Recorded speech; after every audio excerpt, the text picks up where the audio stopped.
As we're letting the last few people in, let me go ahead and get this session going. I am Joan Patterson. I am president of the Coalition of Refuge Friends and Advocates. And we are really thankful to present this chat with Cynthia with the Refuge Association. And, we're always looking, folks, if there's topics that you want things to cover during these sessions, please let us know. We'd like to make sure that we're addressing your needs. So a few things with logistics. Cynthia can be with us until 2:45 today. So she's going to go and give her presentation. Go ahead, if you've got questions, put them in the chat. Once Cynthia finishes her presentation, we will address those questions, but we did send 3 questions to her yesterday that she's going to make sure that she addresses, and then we'll go to the questions in the chat. So just go ahead and, like I say, as questions come up, go ahead and put them in.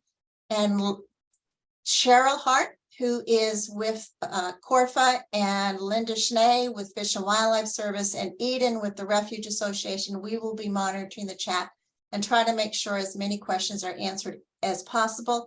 If we don't have time for all of the questions, we will forward them on to Fish and Wildlife Service to get those responses, okay? So let me go ahead and introduce Cynthia, Cynthia Martinez, who is Chief of Refuges. She's been in that position since 2012. Prior to that, she spent, believe it or not, decades out in the field. I just can't quite believe that, Cynthia. But as Chief of Refuges, she's responsible for briefing the Secretary, Congress, consulting with the Office of Budget and Management. She represents the refuge system at different events. She helps to decide policy, and she advises the regional chiefs. But most importantly, from my perspective, she's a cheerleader for both Fish and Wildlife Service employees, the volunteers, and for us as Friends organizations. And one thing I always appreciate about Cynthia and her team, they really do understand the importance of Friends organizations and some of the work that we can do that the service can't do as constituents. So I'm going to now turn it over to Cynthia. Cynthia, thank you so much for joining us today. Thanks, Joan. I really appreciate it. There's only one minor correction. I've been in headquarters since 2010, but I've been chief since 2015. So you gave me Jim's extra 3 years, just, saying. Happy to do so. Yeah, I appreciate that. And thank you. It's always a highlight on my calendar when I get an opportunity to talk with friends, even in this virtual environment. I do apologize. I have to cut it a little bit short. My son, my baby boy, who many of you have seen at Friends workshops and things at NCTC, is going to college in the fall, if you can believe that. And there's this thing about, I don't know, they need immunization records and they got to do those final doctor's things, blah, blah, blah, blah. When you can get into the pediatrician's office, you take it. So I got to get that done so that boy can get out of here and get off to school in the fall. So, but that's okay, because I will leave you in really good hands with the team that we have. And I would like to introduce our newest division chief for Visitor Services and Communications, who will do a fabulous job taking care of you all as well. And that is Lynn Fu. So Lynn, raise your hand, say hi. Hi, everybody. My name is Lynn. Thank you for the introduction and for the honor to join you today. In my 25-year career so far, I've had the opportunity to do environmental education, interpretation. I've created and led a statewide habitat restoration program. I've worked at headquarters doing policy and budget. I've managed a National Wildlife Refuge complex. And the one tie-in with all of that is the people and the partnerships we serve. And those connections are truly one of the most powerful things we have. So I'm really honored to serve in this new role, and I'm excited to learn more and see how best we can work together. So thank you for the opportunity.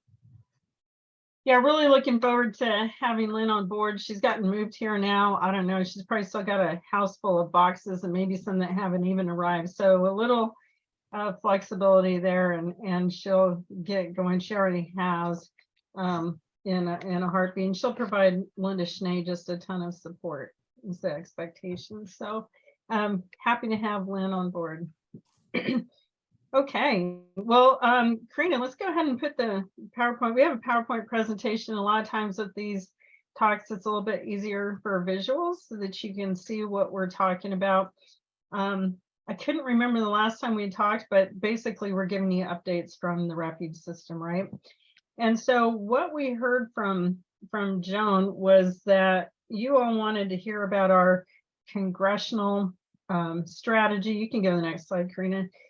Wanted to hear about our congressional strategy, where our refuge system budget needs are, and what we need to respond to community needs, to habitat management challenges, and especially as we respond to climate change. We also heard there were some top concerns that were identified in the sharing sessions that Corfa has held, and thank you, Joan and Corfa, for holding those sharing sessions. It's also always helpful to hear from you all.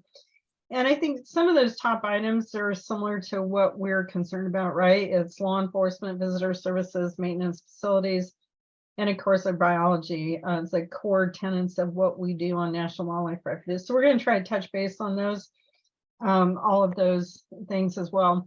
And as a reminder, the 23 administration, the FY 2023 administration priorities, go ahead. You know, this administration is really focused on addressing climate challenge, or climate challenges. You see the others, they're creating jobs, advancing, incorporating science, certainly strengthening tribal nations, and promoting diversity. And I can tell you that right now we're getting at least a lot of support about the need and a recognition of the need to build agency capacity. And so the department steps those administration priorities down. And you can see on the slide some of the things that the Department of Interior is focused on. Some of those are, you know, certainly things that we're interested in as well. You'll see that first one is to responsibly develop renewable energy on public lands and waters. And so you've seen that those types of actions in the news as well. And I think at this point, I will stop and let folks know that I am, because this will affect our friends groups and our visitor centers, right?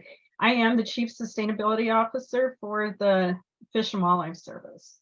And so the department is very focused on sustainability and environmental concerns. One of the things that they are focused on, and I think we're doing a lot of it already in our visitor centers, is this idea of really needing to reduce single-use plastic.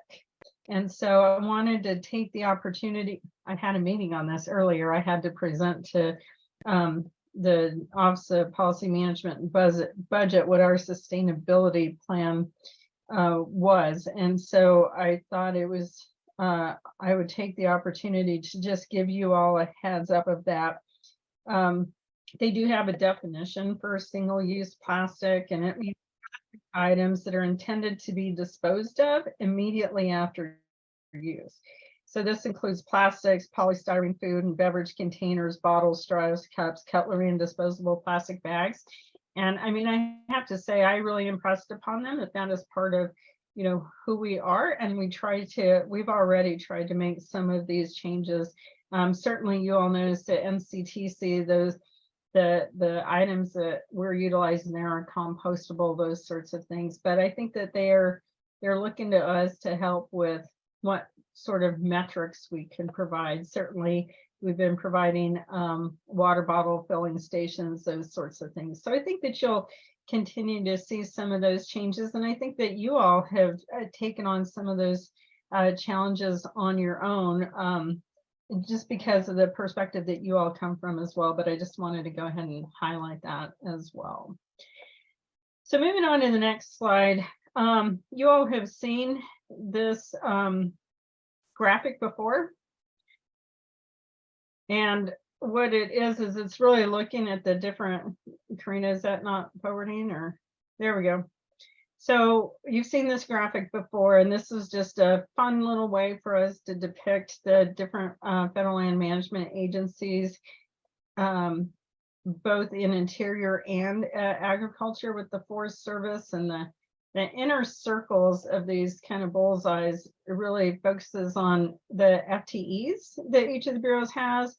And then the dotted circle is the budget, and then the bison reflects basically the number of acres and the number of acres across the country.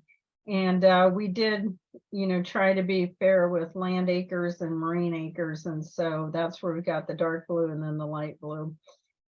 These have been updated for 23. So that just gives us just a fun little perspective to see where we sit amongst the other land management agencies. So if we go to the next slide, I wanted to go ahead and put FY23 numbers up just as a bit of a reminder, and also because that fits into the debt ceiling, right? And those discussions. And so, what you see here, that the enacted budget for fiscal year 2023, which is the budget year that we're in right now, was 555 million. It was an increase over our 22. So that's huge, right? Almost $23 million increase. Now, with that increase, Congress told us what we would fund with at least 6.25 million of those. And so that's what you see there with this specific project funding.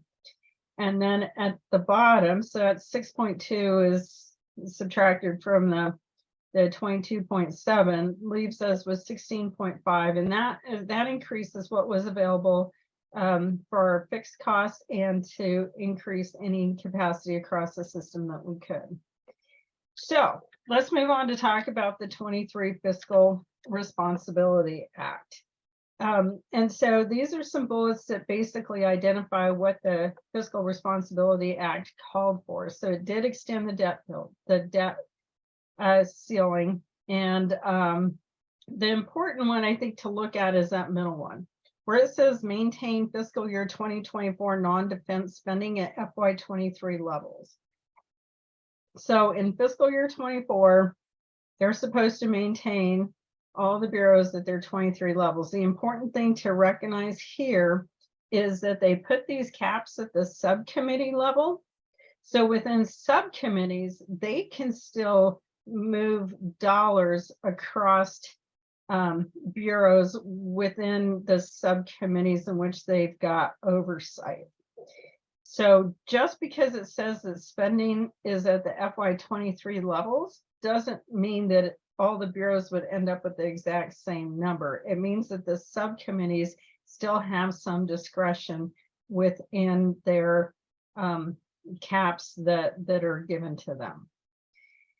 As far as the Fiscal Responsibility Act covered 2 fiscal years, and so it also included fiscal year 25 non-defense funding would be 1% above what is enacted in 24. Where it did affect us is that it rescinded some of the prior year American Rescue funding for refuges. What that meant is it's really within our Wildlife Health Office.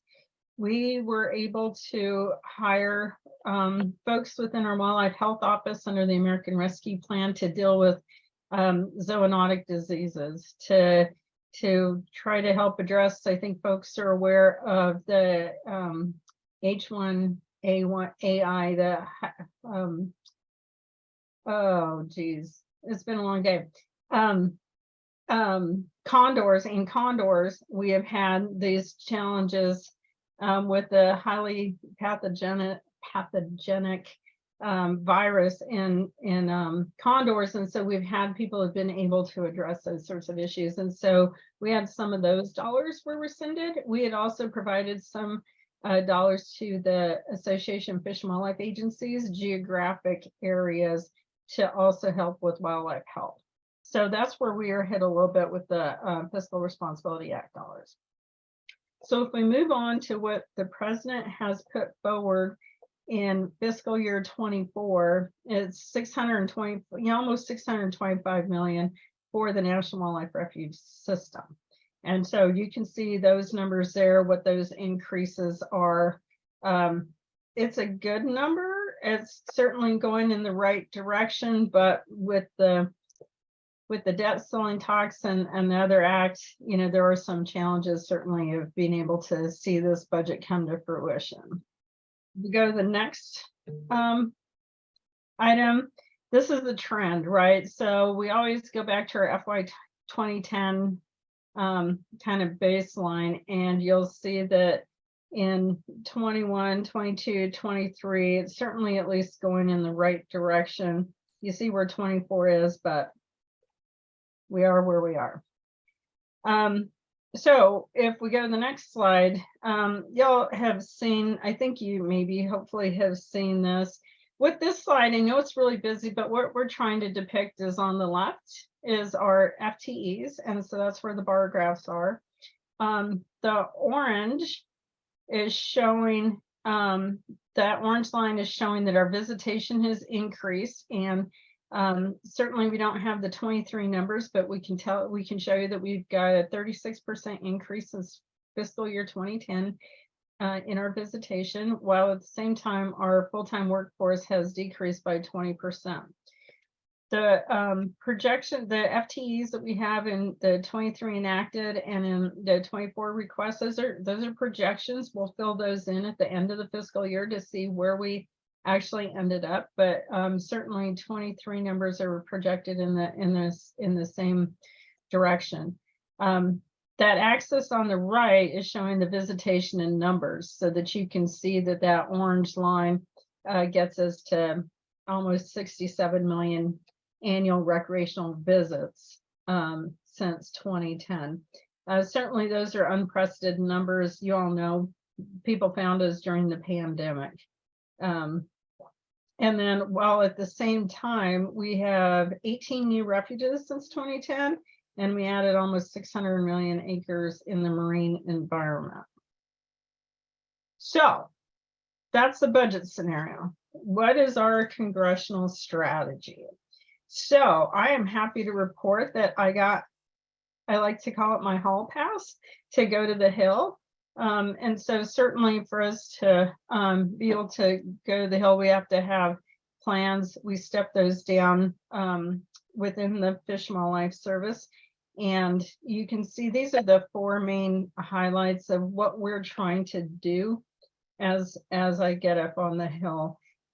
Certainly want to educate folks about the National Wildlife Refuge System. We are certainly working closely with CARE, Cooperative Alliance for Refuge Enhancement, and the National Wildlife Refuge Association with regard to our budgets. Obviously, we try to, I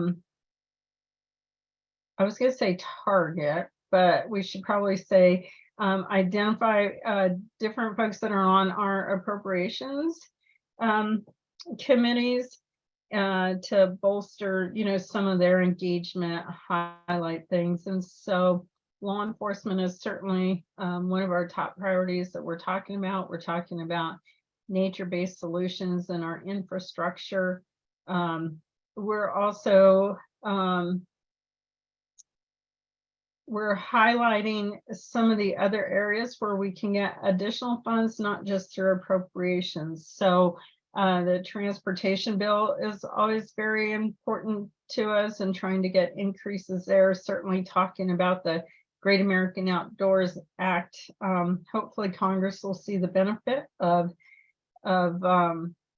making that more than 5 years and having that be permanent. And when that goes permanent, you know, I remind folks that when GOA first started, we were at 15% of GOA, and when the ink dried on the paper, we were at 5%. So just trying to remind folks of where we were. The other thing that I am talking about is that the National Fish Hatchery System was not included in GOA, and it really should be. And so I think that if they decide to move forward with permanent authorization, including the hatchery system, is really a good thing to do. Some of the legislative priorities that we are looking to advance, and these were in the Green Book, is the Refuge System Resource Protection Act. I think we've talked about that before. This is where if somebody goes on a refuge and does something bad, like, I don't know, goes off-roading and, you know, creates habitat damage, if they're cited by one of our law enforcement officers, currently the dollars go into the Treasury. With the Resource Protection Act, those dollars would come back to the refuge to fix the damage, as opposed to the dollars just going into the Treasury, and then we have to use our standard appropriations to fix the issue. A couple of others that are really important to us is getting good neighbor authority. And this good neighbor authority will help us in working closely with our neighbors and allowing others to come on and help us as well, especially with regard to prescribed fire. So good neighbor authority and the stewardship contracting are important authorizations that we need. Both us and the Park Service, quite honestly. BLM and the Forest Service have them, but something that we're focusing on. So let's go on and talk about facilities. We have reduced, the Fish and Wildlife Service has reduced our deferred maintenance backlog by 50% since 2010. And that was really through refined business practices, having nationally consistent procedures, and disposal of non-mission essential assets. So we are making strategic investments that we are focusing on national priorities, and we're leveraging appropriations, partnerships, and new approaches, using our maintenance strike force teams to reverse deferred maintenance backlog and improve our return on investment. And so Great American Outdoors Act has helped us do that. So right now you'll see our deferred maintenance is at the 1.7 billion level. Let's go ahead to the next slide and we'll talk a little bit here. So these are like 4 different scenarios, right? And so the top one is the current funding. So at our current funding with 295 million, that also includes our 5% share of GOA, which is up to $95 million. And you'll see that by 2050, we'll have a $28 billion backlog. If we were to get our 24 proposed budget, then we're at a $27 billion backlog. If we get the permanent GOA funding and get it at 15%, and our funding got to 531 million per year, then you can see that we're doing a lot better with our deferred maintenance. But where we're really trying to push is in doing full life cycle funding. Because if we can get to full life cycle where we're not running everything into the ground and then have deferred maintenance, then we can level that line out. And so that's the direction that we are headed towards, is full life cycle funding, so that we could ask Congress to give us the dollars that we actually need to manage at appropriate levels. So the next slide on life cycle, this dives a little bit more into life cycle management. The economic analysis looks at how money is spent on deferred maintenance project cycles through the local economies, and looking at the multiplier effect. So for every dollar spent on deferred maintenance projects, there's $3.12 that's cycled through the local economies. And so you can see there the benefits of that in dollar amounts and in jobs to state and local economies. With regard to climate change, the other focus that we have is on nature-based solutions.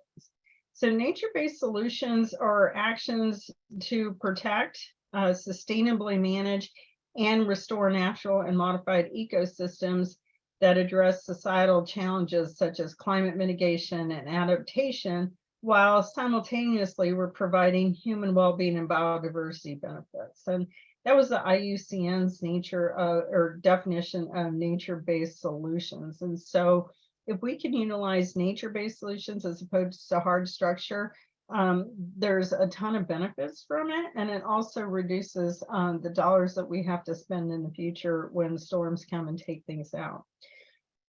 So in order to work within climate change, right now we're on the front lines of adapting and mitigating climate change and those impacts. And we're doing that through the RAD framework. RAD stands for resist, accept, direct, right? And so resist means that there are times where we may have to resist climate change for whatever reasons, right? And so that may be that we're going to have to maintain or restore function to something prior to the effects of climate change. It could be in the structure or the composition, and we're going to base things on the historical or acceptable conditions. So to resist means to return a system to its historic condition. In other cases, we may just have to accept the direction of change. And we do that by allowing the change to occur without intervening. We're just going to accept those changes.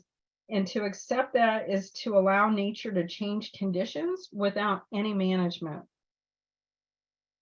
In other cases, we may have to direct the change. And we direct the change by actively shaping management processes, functions, structure, composition towards a new desired condition. So to direct is to take management actions to, really forcefully move a system to some condition that we find desirable for whatever species it is that we're trying to manage for. Here's the example of where we've done this is really at Blackwater. Certainly in raising marsh elevation near Shorter's Wharf. It provides historic habitat for eastern black rail and the salt marsh sparrows, among other bird species. Accepting it, we're allowing Phragmites to choke out native plants. It's widespread across the refuge. It makes it difficult to control. Sea level rise is tied to climate change, and it's made the problem worse. So with sea level rise related to saltwater intrusion, it's killing off trees and it's enabling Phragmites to gain a foothold in some areas. So while invasive grass does not provide the type of wildlife habitat needed by many birds and animals, it does reduce erosion, it traps sediments, and it buffers storm surges, which benefits local residents. Direct, well, because fighting Phragmites is hard once it becomes established, we're using the direct strategy to try to head off the invasive grass before it reaches new places. So it's just an example of how we're approaching that. Next slide. As you know, we're increasing equitable access. We're trying to provide a more inclusive customer experience to historically underserved communities and refuge visitors. Of course, this type of work is a natural fit for the administration priorities. We're trying to achieve a vision of inclusion, and it's very well aligned with those priorities. Certainly, our urban engagement efforts are dismantling barriers to address the climate concerns of systemically excluded communities and trying to address social injustices. We do support direct community involvement and economic benefits through local job creation. One of the major changes that we've made is that we provide a living wage internship. When you're trying to attract diversity and people from underserved communities, you can't just provide stipends, right? They have to be able to earn a living wage in order to be able to engage. And so we're looking at engaging communities in conservation design from the beginning, bringing people in. And we are creating long-term partnerships that demonstrate our commitment to uplifting Black, Indigenous, and people of color communities as well. In case folks didn't know, we are a high impact service provider by Office of Management and Budget, which means that we are working to maintain a high level of customer satisfaction by operating visitor centers, improving our signage, designing, installing, and maintaining accessible trails, constructing viewing blinds, issuing special use permits, certainly contracting with private concessions, and leveraging low rec fees for facility improvement. We have to monitor our visitor satisfaction, It's a national survey conducted every 5 years on a rotating basis at refuges that have at least 50,000 visits a year. We did get $1 million in the bipartisan infrastructure law to address resilient recreation. And some of that's going to the visitor survey, welcoming, orienting signage, and improving virtual recreational trip planning and customer service. Access is incredibly important to us. We really want to leverage funds in order to make it easier for Americans to access refuges and just really ensure that they feel welcome and safe. We try to leverage funds through Federal Highways Administration, and that's through the Federal Lands Access Program grants and funding.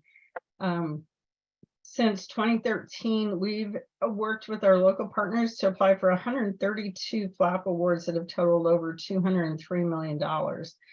So we're trying to take a strategic approach to that. So the thing that I want to point out in here is that in Federal Highways Administration, the Fish and Wildlife Service, and that includes the refuge system and hatcheries, typically has received about $30 million annually in funding from federal highways for our roads and trails.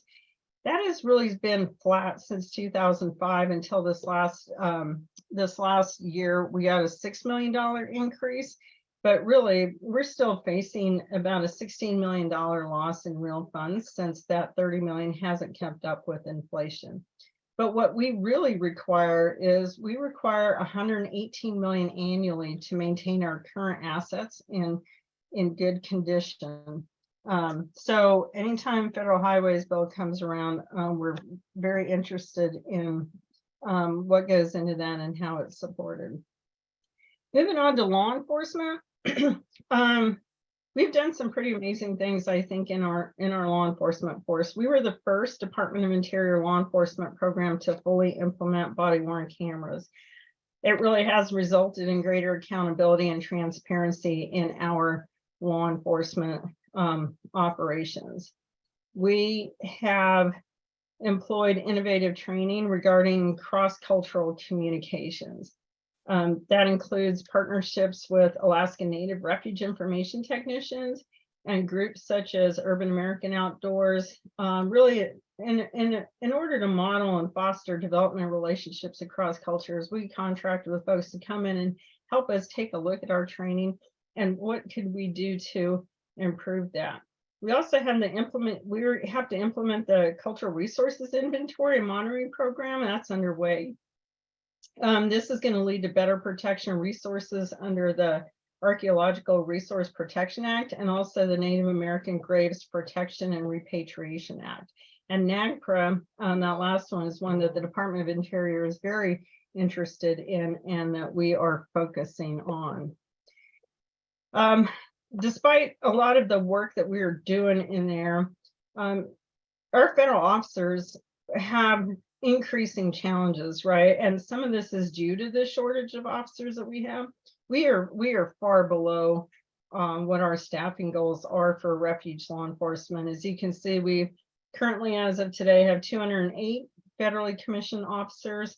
That's 52% lower than what our goal of 400 officers is.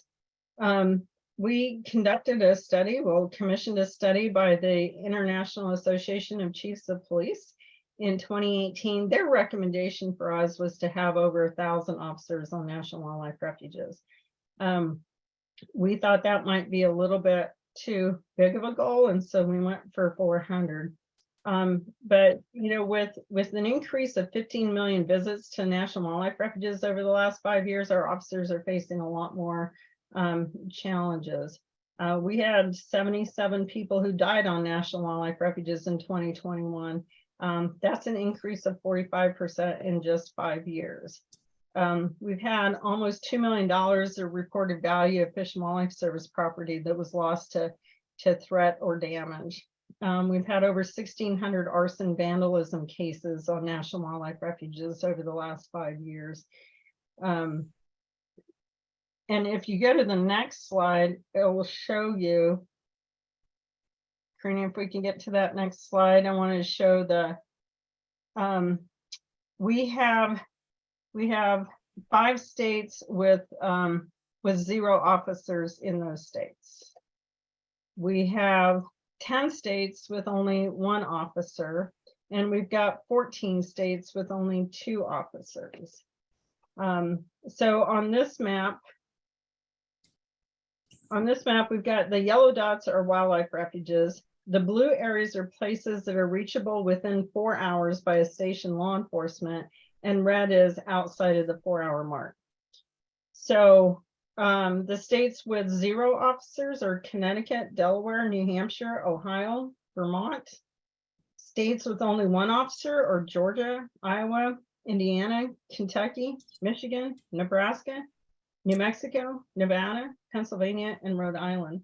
One of the things that we have to really look at, and I think about a lot, are is the mental health impacts on our law enforcement officers.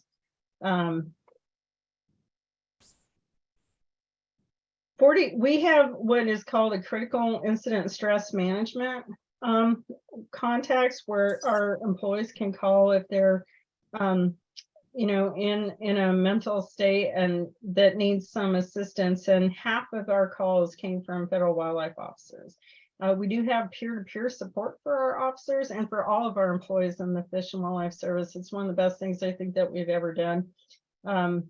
But we certainly, there is stress associated with the reduced staffing.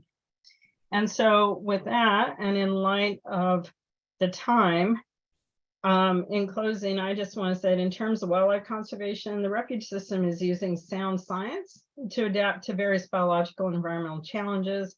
In terms of serving the public, the refuge system is responding to changing demographics to take wildlife conservation to people where they are and be more welcoming and accommodating to people who visit Fish and Wildlife Service lands and waters.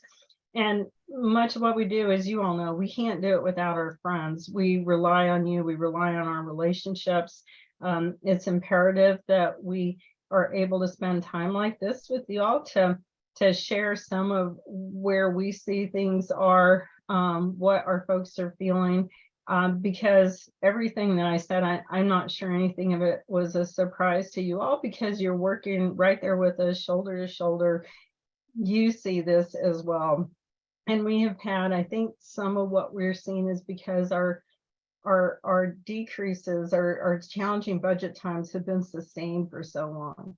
And that's a concern to me, in that we have people that have received their 10-year certificates for working in the federal government, and they think this is the way it always was. And at the end of the day, it hasn't. But having said all that, we are in some challenging times as a country.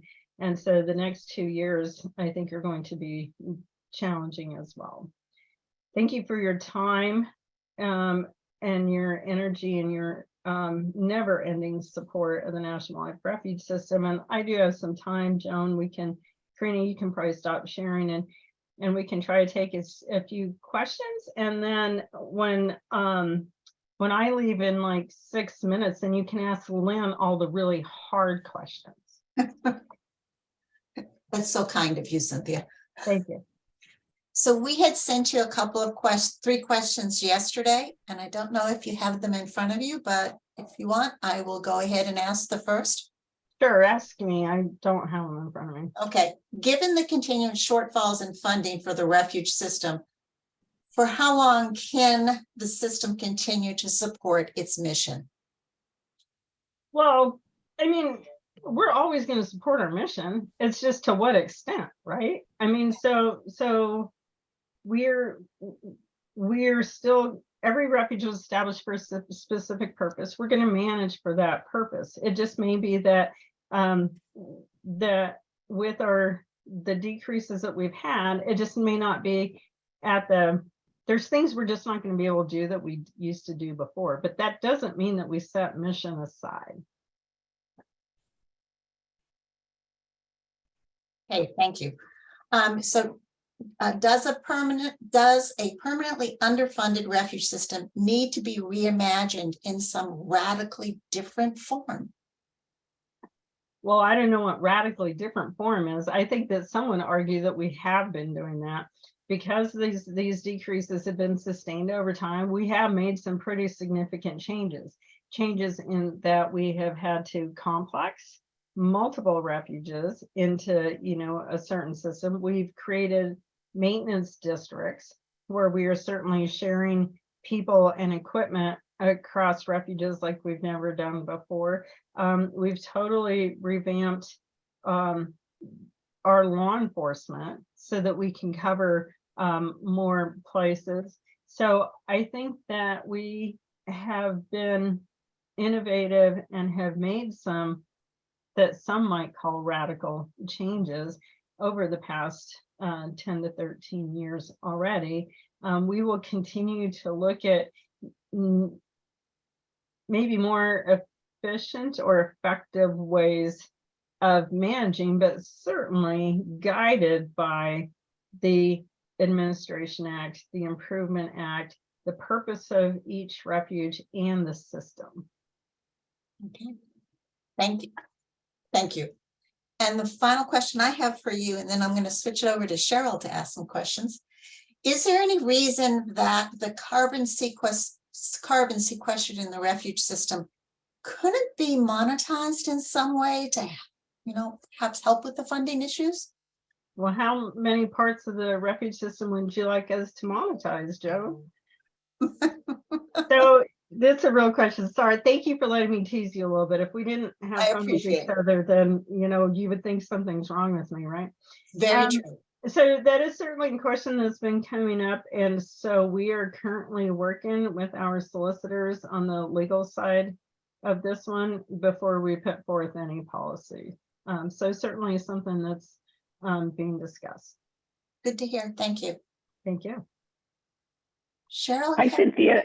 Yeah, this is Cheryl. We have a couple of questions in the chat box, so I'm going to talk really fast to get them to you as quick as I can. With over 800 unfilled positions and millions of dollars of maintenance backlog, how do I respond to my congressman when he asks, why are you creating new refuges if you can't take care of what you have? Sure, and I think that goes to, well, just by creating a refuge provides a conservation benefit, right? And so it sort of depends. I mean, the last time I checked, they weren't creating more dirt. In fact, we were losing it to sea level rise.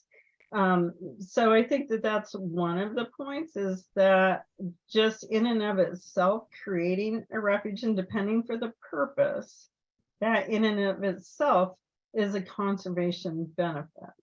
And then what we do beyond that, you know, is a bit of a bigger challenge. But if you don't have it conserved, I mean, that's the first part of a refuge, right?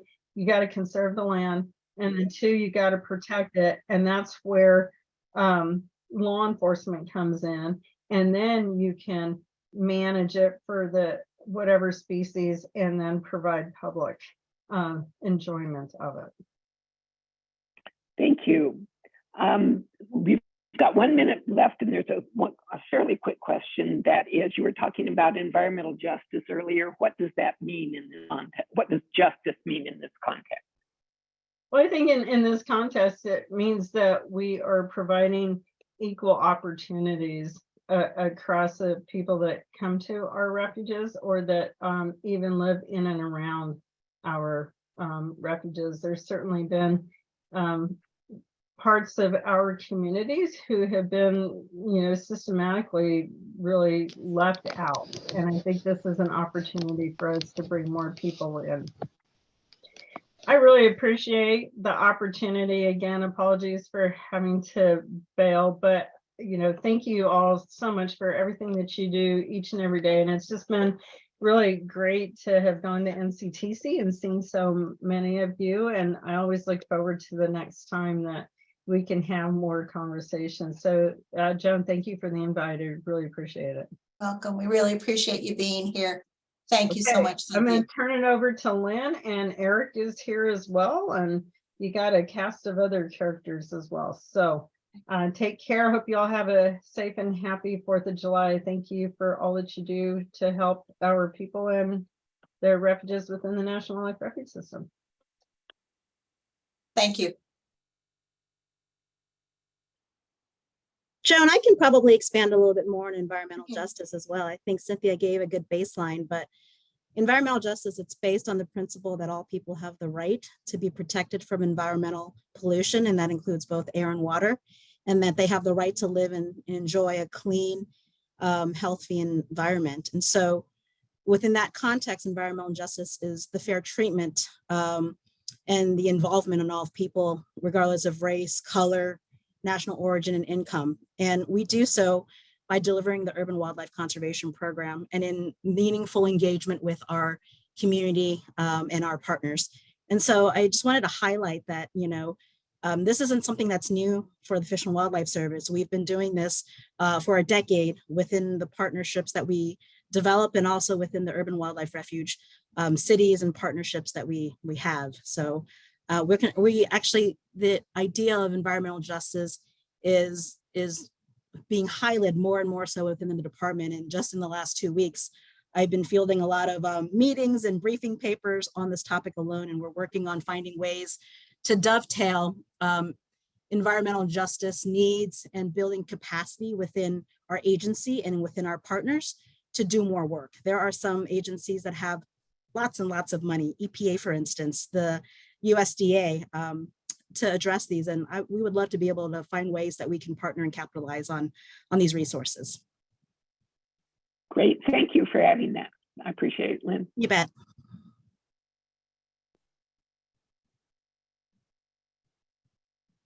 So there were some additional questions for Cynthia in the chat, and we will make sure that those questions get forwarded to her team so that we can get answers, and we will get those out to folks.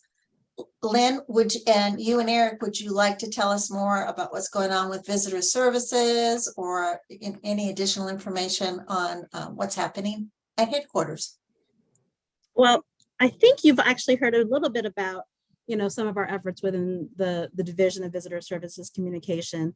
We are stepping up some efforts to backfill positions, including a museum specialist. So that would be very exciting in terms of how we address some of our cultural resources issues. We are working on hiring a volunteer and youth coordinator to backfill a position that was vacant recently. And so we're really excited about that. And one of the things that is really important is also making sure that our image as a National Wildlife Refuge System is relevant and branded. So we've been partnering with the Public Lands Alliance to really kind of spread the message of, the importance and the relevancy of National Wildlife Refuges, and also within our rebranding efforts. And so I'm really excited about some of these new ways to reimagine and make relevant a really important agency and program. So. And I see that Eric has offered to answer Eric Alvarez Budgets has offered to answer some of the budget questions that were in the chat. So Eric, if you don't mind, we're going to go ahead and ask you. The first one we have is what wildfires affected any refuges, and what has been done about the cost? So most of our wildfire costs are reimbursed through the Department's Office of Wildland Fund. Obviously, if they're catastrophic, we have asked for emergency supplementals to cover some of those costs. But typically our wildfires are fairly covered with the funding that we received. Thanks, Eric. Cheryl, do you want to ask the next question? The next question is really, really long, so maybe I can kind of skip part of it.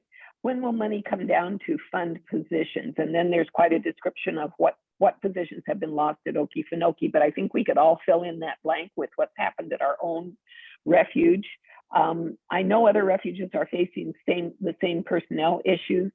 Okefenokee has, National Wildlife Refuge has more than 400,000 visitors a year. So basically it is, the question we're all asking is, based on what's going on with personnel, with staffing, what's happening to our refuges, what can we expect? What can happen to improve what's happening right now?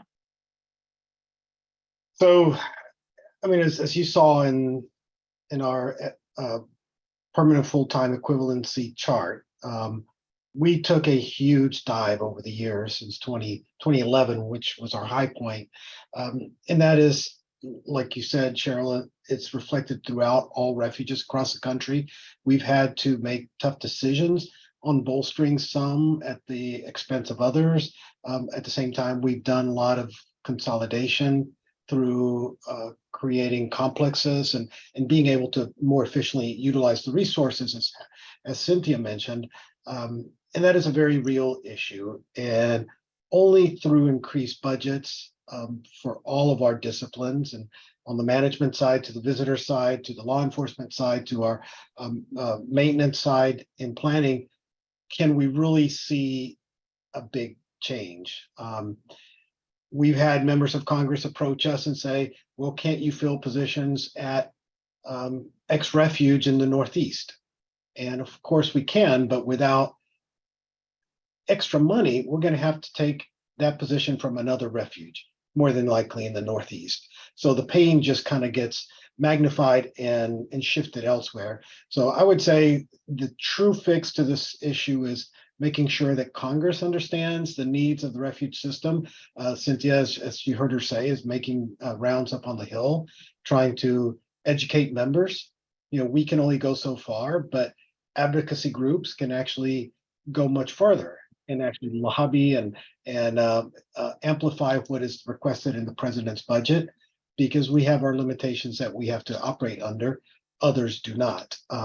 So only by drastically increasing funding for the refuge system can we really make a difference at adding positions across the refuge system. Thank you. And you've led right into another question. Would you say that Congress and people on the Hill are generally aware of these statistics, or is this something that needs to be discussed more frequently to try to increase funding? So I'm going to take an executive branch dig at the other branch. So is that really an oxymoron, Congress and aware? But no, seriously, there's probably different levels of awareness from different members. Some that have refuges in their districts and really care about the refuges probably have a better understanding of the needs. There's probably a lot out there that do not. One of the things that when I present to our refuge management academies or wage grade academies, any of our academies, I basically say, don't take a fresh term member of Congress for granted. Let's talk to them about the refuges in their district. We federal employees and employees of the Fish and Wildlife Service have a level of credibility. You all have a much higher level of credibility because you are voting members in the community. You have your participants in your local elections. And so educating every member, regardless of their tenure in Congress, is really important. Getting their staff out to the refuge. If we have a special event at a refuge hosted by either us or another group, where people will be present, that they can mingle and see firsthand how much our refuges have in support in the community, that is really critical, and I cannot espouse that enough. So I would say, get folks out there, members of Congress, their staff. Don't forget staff here in headquarters in Washington. You may have appropriations staff for members that have never visited their districts, and so get them out there. Try to get them involved in all aspects. Education is the key, and that's the only way that will make a difference in our funding. The Park Service got an extra $500 million to hire critical positions. Unfortunately, we didn't get anything similar. So only through really making greater advocacy can we see those changes. I see David has had his hand up for quite a while too. Yeah. Hi, thank you very much. I'm speaking to you from my new position as consultant to the Refuge Association for Alaska, having retired from Friends. And my concern that I want to express is that the budget of our Alaska refuges is being terribly impacted by the need for supplemental environmental statements on Alaska issues, particularly Eisenbeck and Arctic, in terms of the drilling and the road issues. And that's about $4 million out of the Alaska budget, which is a tremendous blow. And isn't there some way that those things could be funded outside of the region so that it doesn't impact severely their budgetary problems that they have already? No, thanks for bringing that up. That's a real issue. We've talked to the region, and the same impacts. There's not a lot of extra money under any couch cushion in the refuge system. We are trying to think creatively and have the department help us with potential sources of funding that may not be apparently immediately apparent to us. Also seeing if the Fish and Wildlife Service and other programs has extra funds as we get closer to the end of the fiscal year that may not be utilized for some purposes where they could be redirected through the director to help support some of those challenges. And we've had a number of conversations about how do we come up with that funding, because we have no options of not doing it. We're being directed to do it, and we're trying to be as legally creative as possible. I don't look good in orange. Before we take our next question, I just would like to mention that Eric talked about getting members of Congress and their staff out to the refuge. Remember, Congress will be taking their summer recess in August, and that is a great time to get members of Congress and their staff out to your site.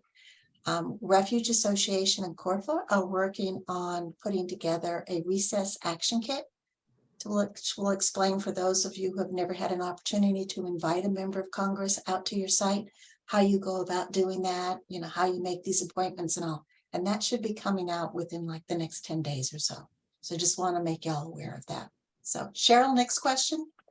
Okay, next question. Please note the new duck stamp, formerly known as the Migratory Bird Hunting and Conservation Stamp, is now for sale.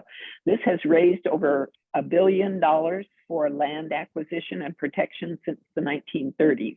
Can you talk about the role of land acquisition in meeting the goals of protecting 30% of our land? Absolutely. That's a question really near and dear to my heart. So thank you, Barbara. I wear a couple of hats.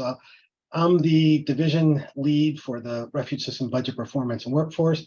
I'm also the division lead for the real estate program for the Fish and Wildlife Service, and the secretary to the Migratory Bird Conservation Commission, which allocates through our members, elected members and members of the administration, the funds raised through the sale of the duck stamp. That is the duck stamp program, and the Migratory Bird Conservation Fund program is the oldest running funded conservation program in the United States. It came about in 1934, I believe, and then finally funded through the duck stamp. And it is immensely critical towards the administration's 30 by 30 role, because it does not have to rely on politics. It does not have to rely on congressional appropriations. The members of the commission, we have 2 members of the House, 1 from each party, 2 members of the Senate, 1 from each party. And the Secretary of Interior is the chair. Secretary of Agriculture is a member, and the administrator of the EPA is also a member. It's also more bipartisan, because any state where an acquisition is being done, that state sends an ex officio to vote on the acquisition. In my tenure as secretary to the commission since 2001, we've had overwhelming state support for where we're acquiring these lands, because they are critical pieces that not only helps the conservation role for migratory waterfowl, but also open up lands for public use. And the acquisitions that we do, because it's waterfowl oriented, also helps a myriad of other at-risk species that are present on the same refuges. So yes, the duck stamp is a critical piece of the conservation's mission of the Department of Interior and reaching 30 by 30. Thank you, Eric. Another question: what assumptions do refuges use when deciding whether resist, accept, or direct? Isn't the risk that accept will be the cheapest option and will therefore be the default answer? So that's a little bit out of my wheelhouse unless Lynn knows from her experience as a refuge manager, project leader. I would say we can provide that answer later, unless you want to take it, Lynn. Okay.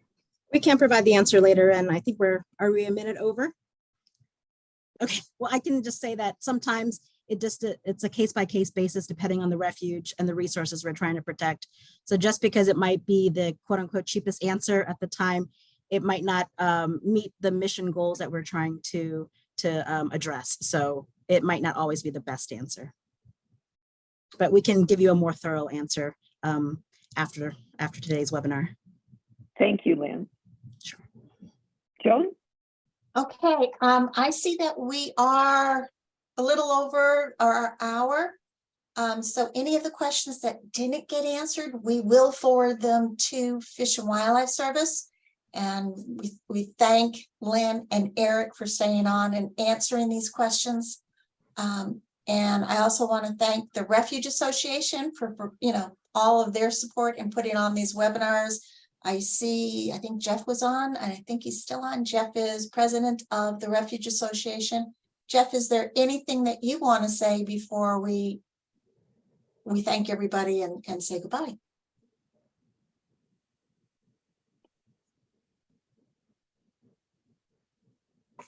Hearing nothing, I'm going to assume that Jeff got called away to another meeting. So thank you everyone for participating. There will be another webinar with regards to building connections with community groups. It ties in some of the urban work that really is relevant to everyone. So that will be in July, and the notice on that will be coming out soon. But thanks everyone for attending. Appreciate your time. Thanks all. Bye-bye. Thank you. You.